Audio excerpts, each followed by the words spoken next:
Mga idolo, isipin nyo to. Isang dating NBA player, 7'3" na may skill set ng guard. Kayang mag-dribble, kayang mag-shoot ng press at mag-block na parang video game character. Pero sa unang laro pa lang niya sa PBA, nagkainitan agad sa court. Oo, walang iba kundi si 1 ball plus 1 ball equals ball. Ang anak ng NBA legend na si Manute Bol ay agad naging sentro ng drama. Hindi pa nga nakakapag-adjust sa liga, nagkaroon na agad ng tensyon at muntik pang mauwi sa away. Pero mas malaking tanong ng maraming fans, kung ganito siya kagaling, bakit nga ba wala na siya sa NBA o nawala siya sa NBA? Bakit ang isang player na may sobrang rare na skill set ay hindi nagtagal sa pinakamalaking liga sa mundo? Sa video na ito, usisain natin ang unang mainit na laro ni Bol Bol sa PBA. Ang mga dahilan kung bakit hindi siya nagtagal sa NBA at kung magiging superstar ba siya sa Pilipinas. Kaya kung basketball fan ka, siguradong ayaw mong palampasin ang kwentong ito.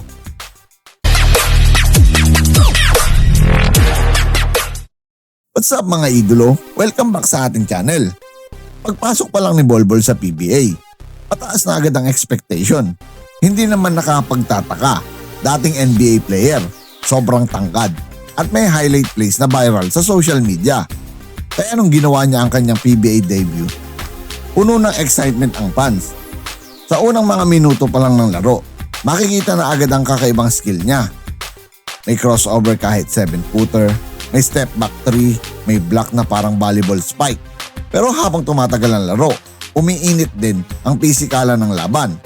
May ilang banggaan sa ilalim ng ring, may trash talk, at may mga pagkakataon na parang hindi nagustuhan ng ibang players ang kanyang galaw. At sa isang play, nagkaroon ng mainit na palitan ng salita sa pagitan ni Bol Bol at ng kalaban. Nagkagitgitan, nagkaharapan, at sandaling napigil lang ng teammates at referees ang sitwasyon. Agad dito naging usap-usapan ng fans. Ang sabi ng iba, welcome to the PBA, dahil kilala ang liga sa physical at emotional na laro. Pero mga idolo, ang rare talent ni Bol Bol. Kung talent lang ang pag-uusapan, walang duda na espesyal si Bol Bol.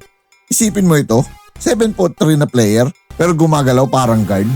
Sa NBA, bihira ang gantong klase ng player. Kaya nga noong college pa lang siya sa University of Oregon Duck Men's Basketball, marami na ang nagsasabi, future star ito. Kaya anong pumasok siya sa NBA draft, malaki ang hype sa kanya. At nung mapunta siya sa Denver Nuggets, marami ang naniwala na magiging breakout star siya.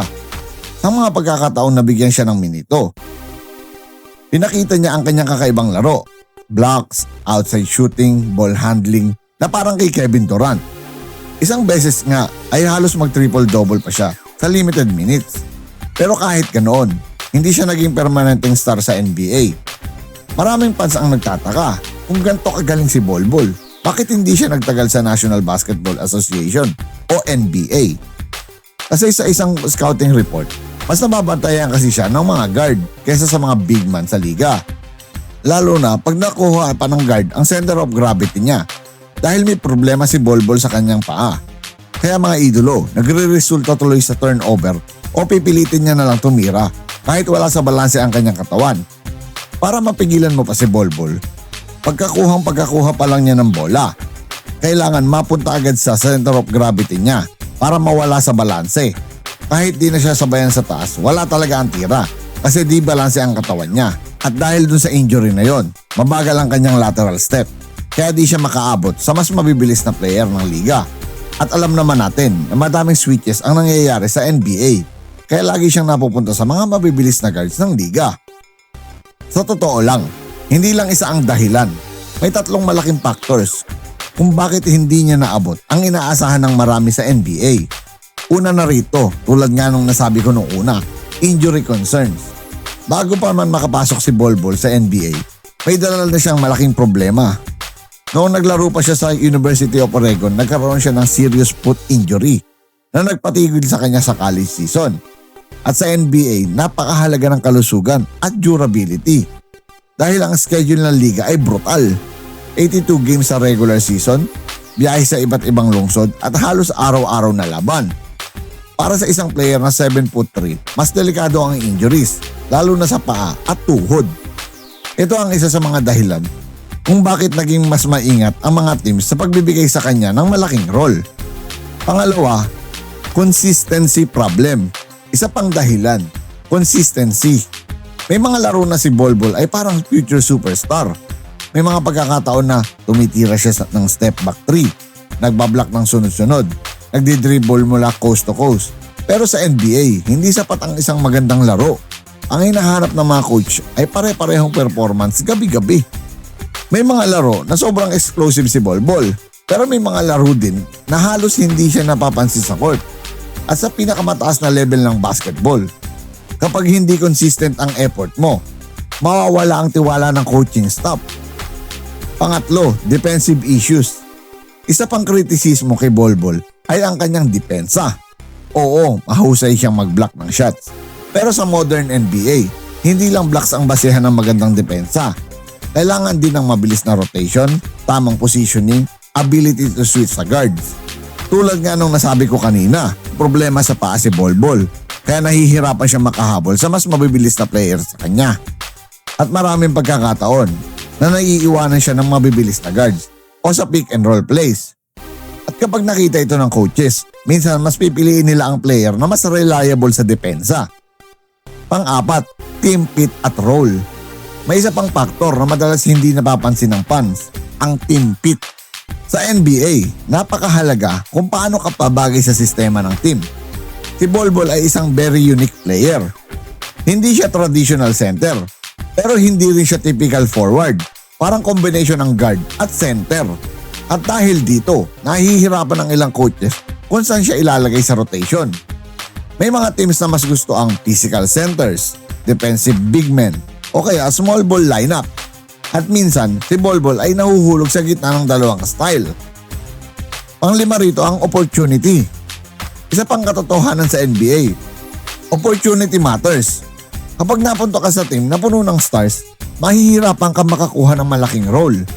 Sa ilang pagkakataon sa karir ni Bolbol, limitado ang minutes na binibigay sa kanya. At kapag limitado ang oras mo sa court, mas mahirap ipakita ang buong potensyal mo. Pang-anim, mga idolo, pressure ng expectations. At syempre, hindi rin mawawala ang pressure. Anak siya ng NBA legend na si Manute Bol, isang defensive icon sa liga. Kaya sa simula pa lang, mataas na agad ang expectation kay Bolbol. At minsan, kapag sobrang taas ng inaasahan ng fans, kahit maganda ang performance mo, parang kulang pa rin. Kaya ngayon, matapos ang kanyang roller coaster journey sa NBA, may bagong pagkakataon si Bolbol. Isang bagong liga, isang bagong audience, at posibleng isang bagong simula sa kanyang karir. At doon nga nagsimula ang kanyang mainit na debut sa PBA. Mga idolo, sa kabila ng kontrobersyal na simula, isa lang ang malinaw. Hindi pa tapos ang kwento ni Bolbol mula sa pagiging high potential NBA player hanggang sa bagong journey niya sa PBA. Marami pang pwedeng mangyari. Ang tanong ngayon ng fans, magiging superstar ba siya sa Pilipinas? O magiging isa lang siyang what-if story sa basketball history? Ikaw, ano sa tingin mo? Magdo-dominate ba si Bolbol sa PBA? O mahihirapan din siyang mag-adjust sa liga? I-comment nyo ang inyong opinion sa baba at ating pag-usapan. At kung gusto nyo pa ng NBA stories, analysis, at latest basketball debates, siguraduhin nyo mag-like, mag-subscribe at i-hit ang notification bell button. Dahil dito sa channel na ito, basketball ang tunay na panalo. Once again, this is your Spotlight and Sports. Maraming salamat mga ka-sports.